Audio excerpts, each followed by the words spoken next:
ang Kristo. Atong tanahon ang Mateo Kapitulo 16, versikulo 15, payung sa 17. Siya nagaingon kanila, apan kamo unsa man ang pulong ninyo kung kinsa ko. Og sa mitubag si Simon Pedro giingon, ikaw mao ang Kristo ang anak sa Dios nga buhi. Og mitubag si Jesus ug giingon kaniya, ulahan ikaw Simon, anak ni Jonas. Kaya wala ikapayag kana kanimo sa ulo ko, kundi sa akong amahan nga suba sa langit. Okay. Ang Ginoong Hesus nangutana, tungod kayong mga tao, nag-ingon nga si Jesus, usa sa mga propeta. Ang uban nag-ingon nga siya si Elias. So, hindi ang ipangutana niya matunon nga, kamo, unsa man yung ikasulti, kinsa man ako. Kunya, si Pedro maingon, ikaw ang Kristo, ang anak sa Dios nga buhi. Kunya, ang Ginoong Hesus maingon, bulahan ka, Simon, tungod kay wala kini padayag kanimo sa tao, kundi ipadayag kini kanimo sa akong Aman. So kinahanglan imong ilon si Jesus nga mao ang Kristo.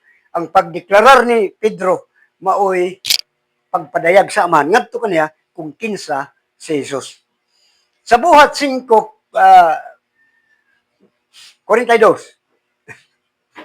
Kung sa tanang adlaw sa templo o sa binay-balay, sila wala magundang sa pagpanudlo o sa pagwali na si Jesus mao ang Kristo. Okay.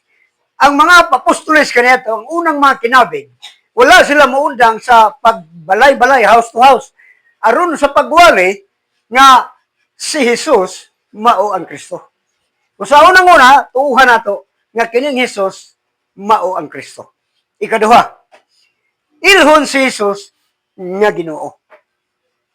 Ilhon si Jesus nga Ginoo. Ang uban nag-ilak ang Jesus nga usa lang ka simpleng manluluwas. Ang uban nag-ilak ang Jesus nga simple lang nga propeta. Sa karon sa atong presenting panahon, daghan nag BI sa ngalan ni Jesus. Ang ungon sa uban nga kini pagano. Tungod kay ang original nga ngalan dili kuno Jesus.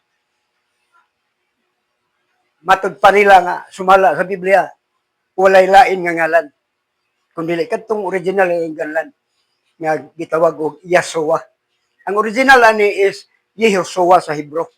Kunya kining Jesus mao ni hubad sa Yehoshua. Hubad ni siya gitawag og Jesus.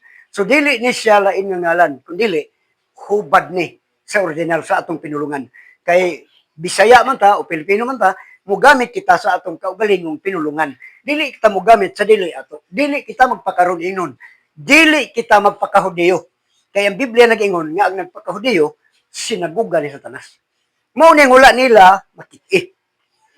So ilhon si Jesus nga Ginoo. Sa Juan 13 versikulo 15. Ano? 13:13. Natawag kamo kanako sa matutudlo ko Ginoo. Kung gusto kamo kay mauman kana ako. Okay. Ang Ginoo Jesus nag-ingon, nagtawag kamo kanako nga magtutudlo og Ginoo. Gusto kamo kay mao man kanako. So kinahanglan natong ilhon ang Ginoo, ang giilhon nato si Jesus nga Ginoo. Sumala siya giingon. Nagtawag kamo kanako nga Ginoo ug gusto kamo kay mao man kanako. So ato siyang ilhon nga Ginoo. Sa 1 Korinto 1:2. 1 Korinto 1:2. Gani sa iglesia nga iyas sa Dios nga anaa sa Korinto. Kanila nga galaan pinaagi kang Jesus. O nga gipan tawag ingon nga mga galaan uban kanilang tanan. Nga sa kanang dapit nagasimba sa atong Ginoong si Kristo bilang Ginoo ingon nga ato usab. Okay. Ilang Ginoo maingon nga ato usab. So nagtudlo si Pablo nga Ginoo sa mga Hudiyo si Jesus o Ginoo usab sa mga Hentil. Kay si Pablo doon na may dugos ko diyo. Matud pa niya, si Jesus sa tanang dapit nga nagsimba sa atong Ginoong Jesus nga ilang Ginoo maingon nga ato usab. So buti pasabot nga kini si Jesus nga Ginoo dili lang sa mga Hentil kundi bisan pa sa mga Hudiyo. Maingon ni Pablo. Nagsimba.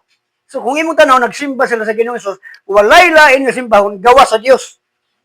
Ug matud pa ni Pablo, nagsimba sa Ginoong Jesus sa tanang dapit. Maingon nga ilang Ginoo ug ato usab. So ang Ginoong Jesus Ginoo ni siya sa tanan. Kung sa atong ilhon siya nga Ginoo dili lang kay usa ka ordinaryo. Ikatulo, ilho nato si Jesus nga siya mao ang Dios nga nagpakatao.